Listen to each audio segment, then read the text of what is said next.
Welcome to Dead Man Talking. Come with me as we step into the deep, dark forest of fear, and let us pray that we see sunrise in the morning. Tonight's show, I'm very excited to announce part 2 in a series I released a week ago. Huge welcome to all of the brand new subscribers to the channel and family at DMT. And as ever, an incredible big thank you to all of you for your support, shares and likes and comments. Wonderful to read. And without further ado, let's get into tonight's story, entitled The Scariest Thing in the Woods. Monsters. Chapter 2. Let's get straight into that.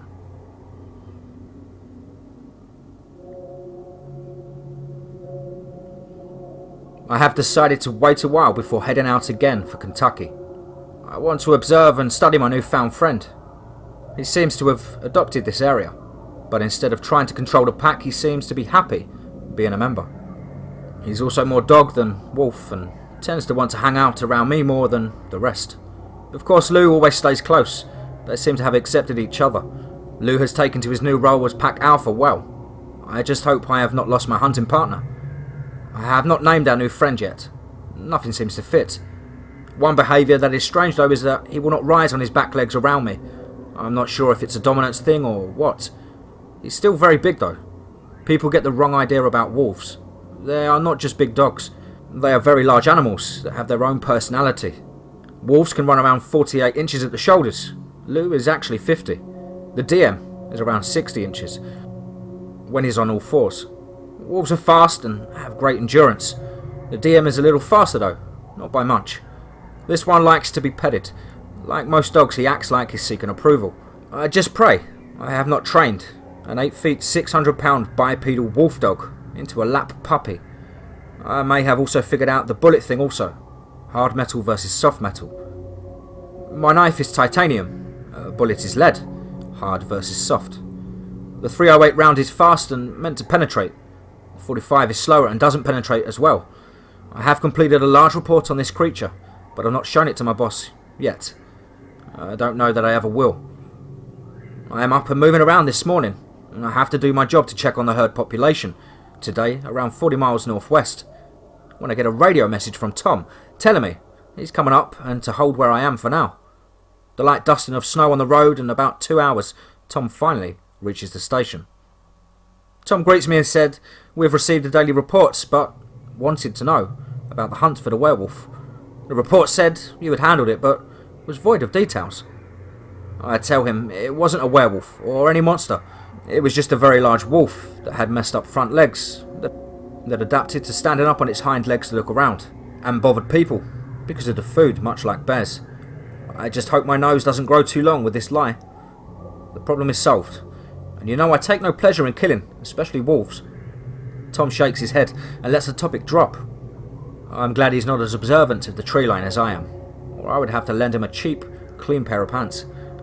Not to mention trying to explain the 8 foot tall wolf watching us from the cover of the trees. Tom hands me a note. It's from an old friend. It simply says, "Jim, call me ASAP." Tom also hands me a box telling me this order came in for you. I pocket the note and unwrap the box. It holds 2 brand new titanium cookeries, made heavy and sharp. Tom looks at them and then says, "What the hell are they for?" "Just a whim," I say. Tom and I chat for better than an hour, and of course Lou comes up to see Tom.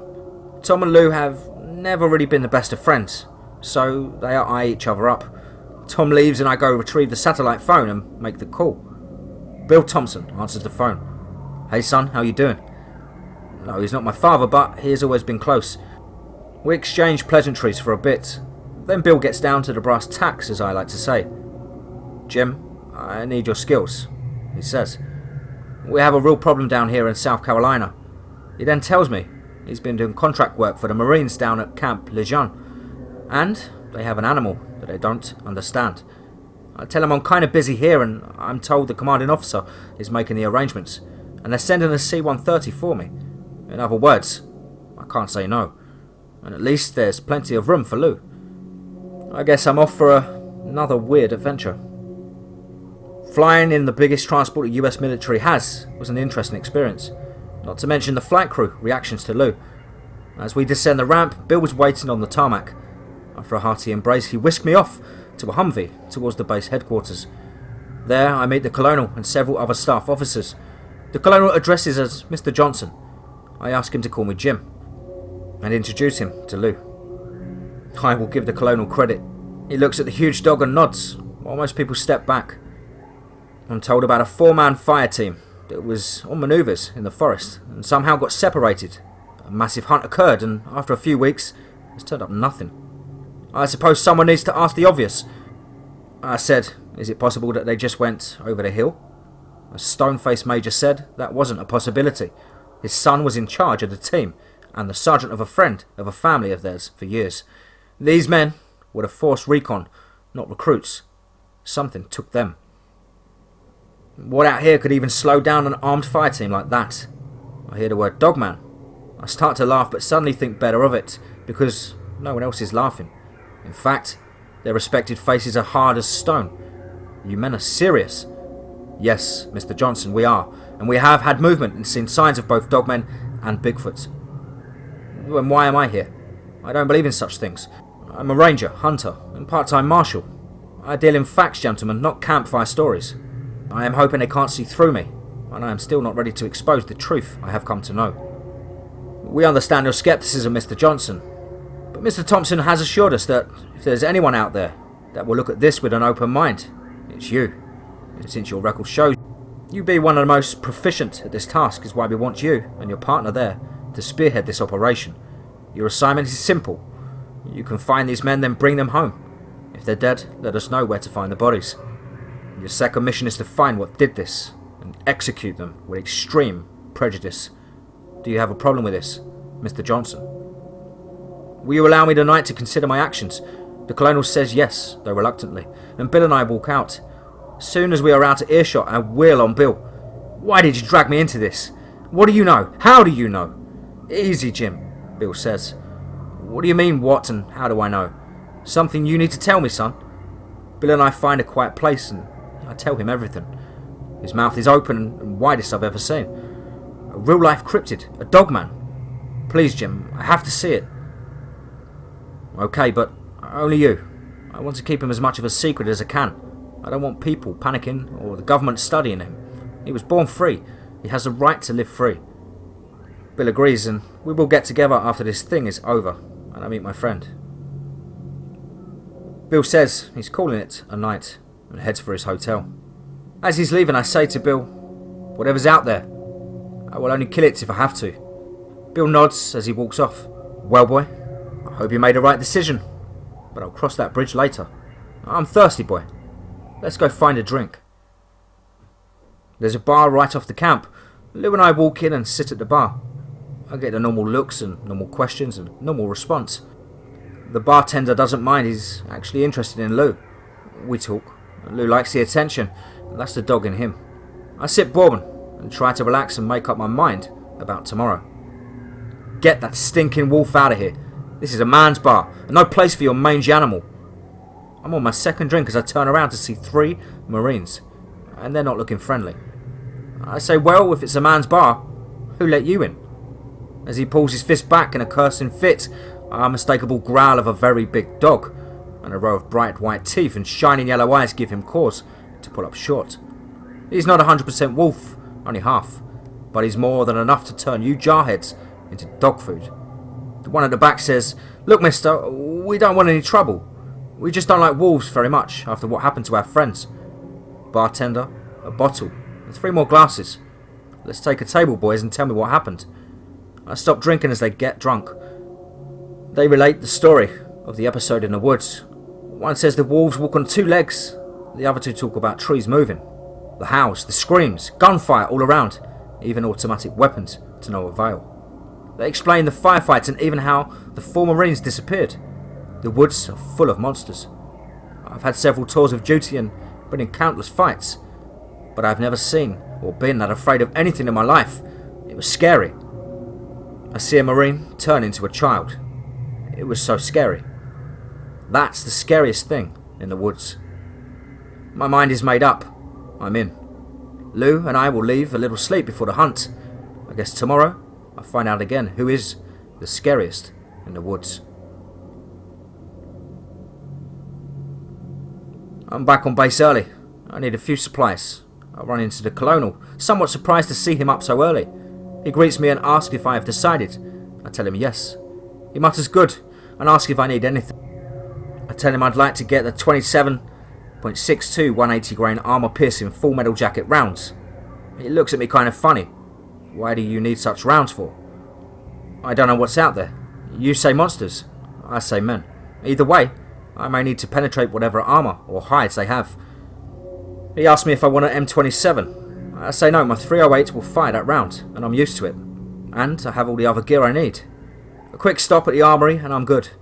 I meet Bill on the way towards the forest. He asks plainly, "You want me to go with you?" I tell him not this time, but I have a question. Where did these things come from? I have been in the forest my entire life, and before Kentucky, I never knew they existed, only to find one in my own backyard in Yellowstone. It seems like in the last couple of years the sightings have become more prevalent. You say you have tamed one. That's incredible, Jim. I never said he was tame, just not that aggressive. If it hadn't been for Lou, I wouldn't have won the fight. Shaking his head, he wishes me good luck and I head into my element. There is something about these woods.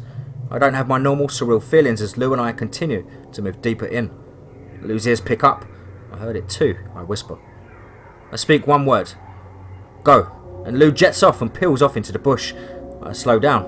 Whatever is behind me, and it's trying to know a vow to be quiet. I turn on my heels and see a person in camo following me, trying to hide. I start to laugh as Lou breaks cover behind him. I thought the boy was going to fall over, all over himself, as he sprints towards me terrified. Lou easily trips him and he lands face first in the dirt at my feet. Who are you, kid? He snaps to attention as he tries to inch away from Lou.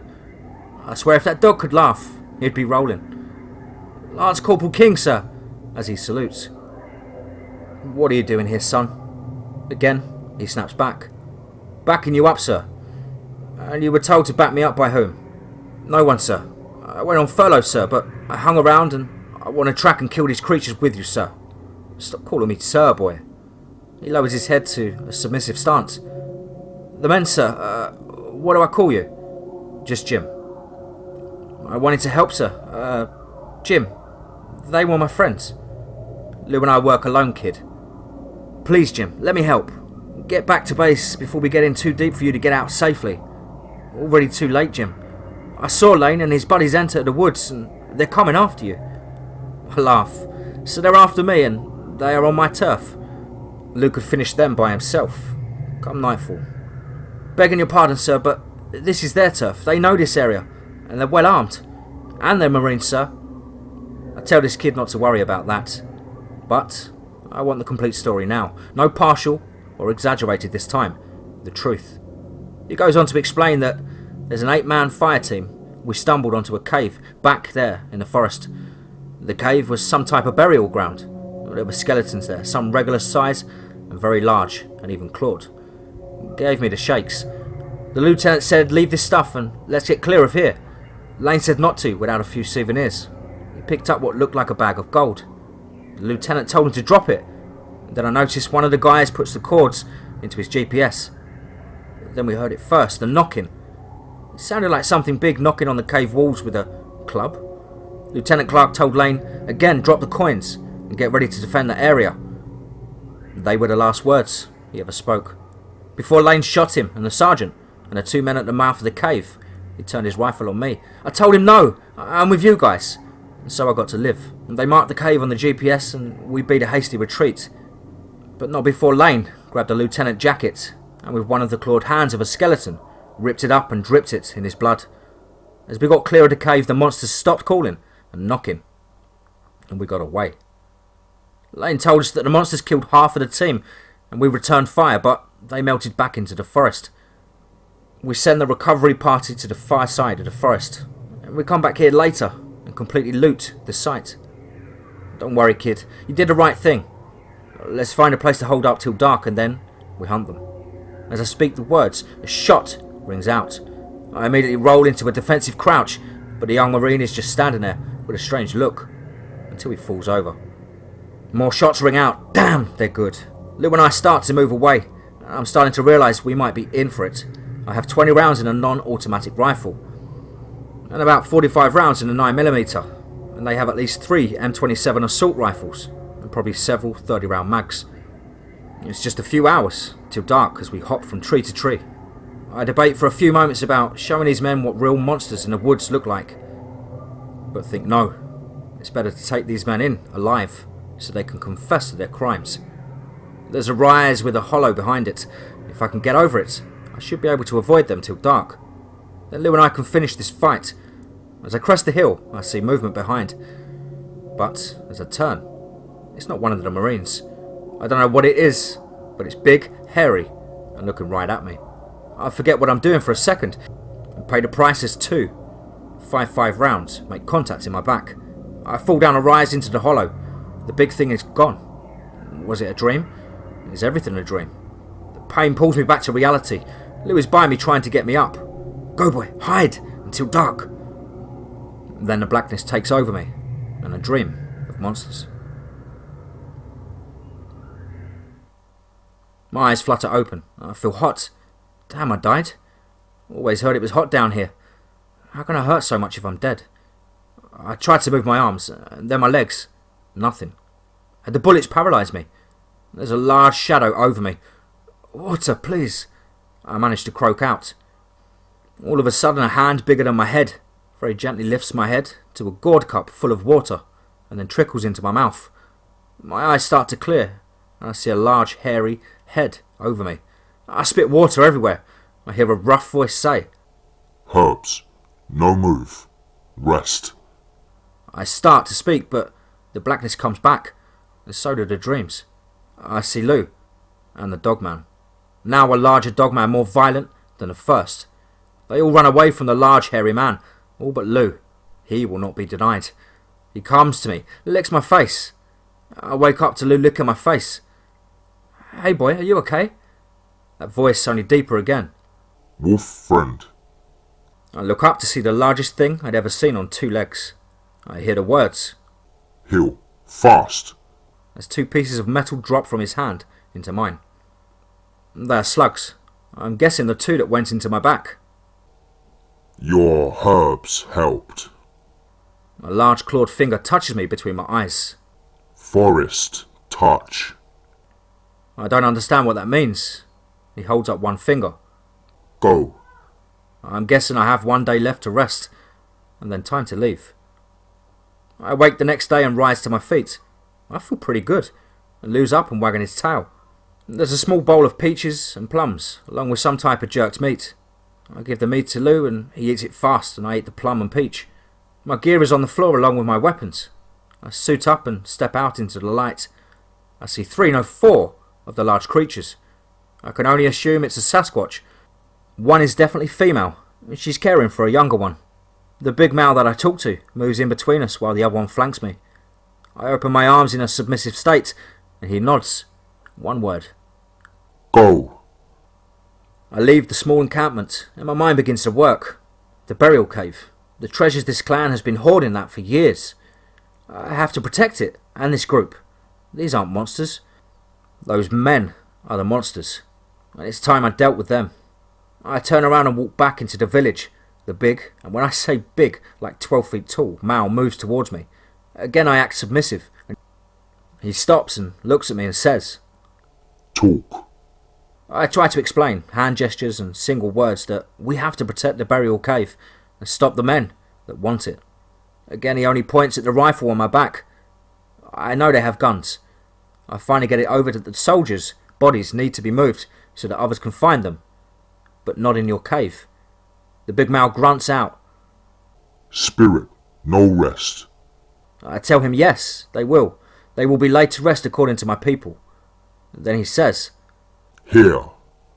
While pointing down, and he moves off again. I assume that I've been told to wait. I see the small one get a small plant from his mother. I know that plant. He pulls the leaves off and eats one of the stalks. It's rhubarb, I say. They like rhubarb. Good to know. A few minutes later, the big one is back, with about 4 more. Where did they come from? I didn't see them enter. He points at my head again. Forest, touch, go, cave. I nod my head. Back at the cave, they somehow communicate that the 5 bodies need to be moved. I also explain to him, leave a guard. I need to know when they come back. It takes us quite a while, but we finally find a place deep in the woods that will do as a small cave with nothing but bats. The bodies are laid out, and I say, don't worry, Marines, you will be at rest soon. The next day, I'm at the burial cave's entrance. The Bigfoot's intel was good. We know they were coming our way ahead of time. I communicate to the big guy. Let me handle, and soon all humans will be out of his hair. He points to my head and says, Forest, touch, welcome. They back away, and though I know they will be close, an hour later the 3 renegade Marines come out of the forest to the mouth of the cave. I whisper to Lou, get ready, boy. This should be fun. As they enter the mouth of the cave, gentlemen, this is a US Marshal. I order you to drop your weapons and surrender now. Lane looks up. Johnson, we thought you were dead. You boys need to learn how to shoot better if you want to kill someone. Now drop your weapons, because if I have to come in there after you, you won't like it. They start to lay down a barrage of fire, but I cut loose 1 round, first taking out one of the men between the eyes, while the other 2 scramble into the cave still firing. We still outgun you, they say. But I say, well, how much food and water you got? We will make a deal with you, yells Lane. We will split this find with you 3 ways, with the gold and the other stuff in here. This place could be worth millions. No deal, no surrender.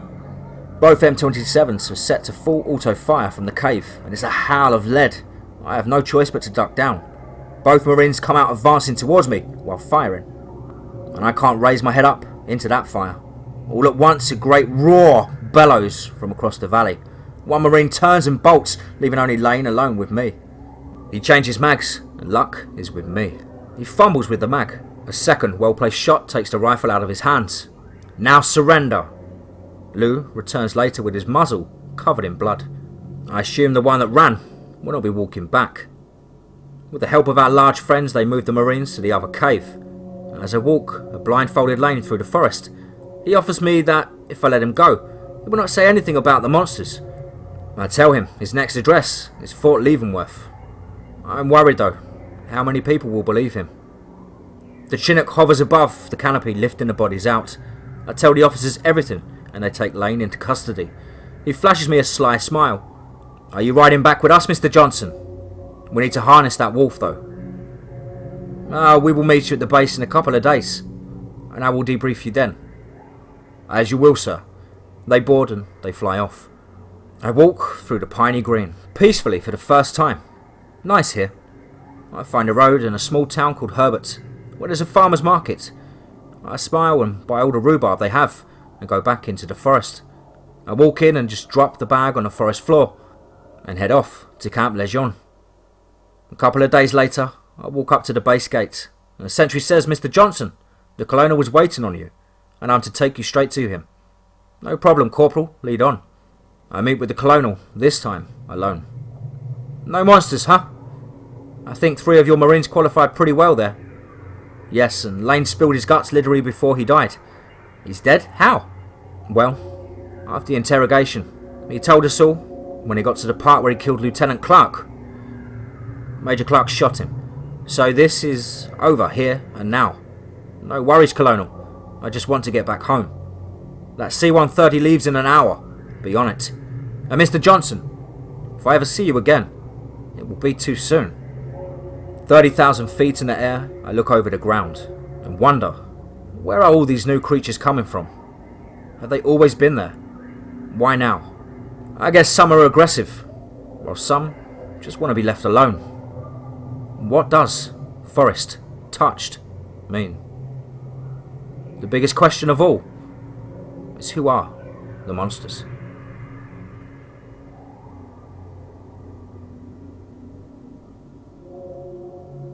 Wow, hope you guys all enjoyed that story. Once again, fantastic writing by my great friend Mr. Jim Lawrence. Wonderful, wonderful story. If you haven't subscribed to Dead Man Talking Forest of Fear, what are you waiting for? Smash the subscribe button and slap the notification bell to stay up to date with all Dead Man Talking Forest of Fear content. I hope you all had a wonderful, wonderful week and enjoying your weekend. As ever, please do let me know down below in the comments what you thought. Please do like and share, and don't forget to hashtag Team Fear. And remember, above all, be safe, not sorry.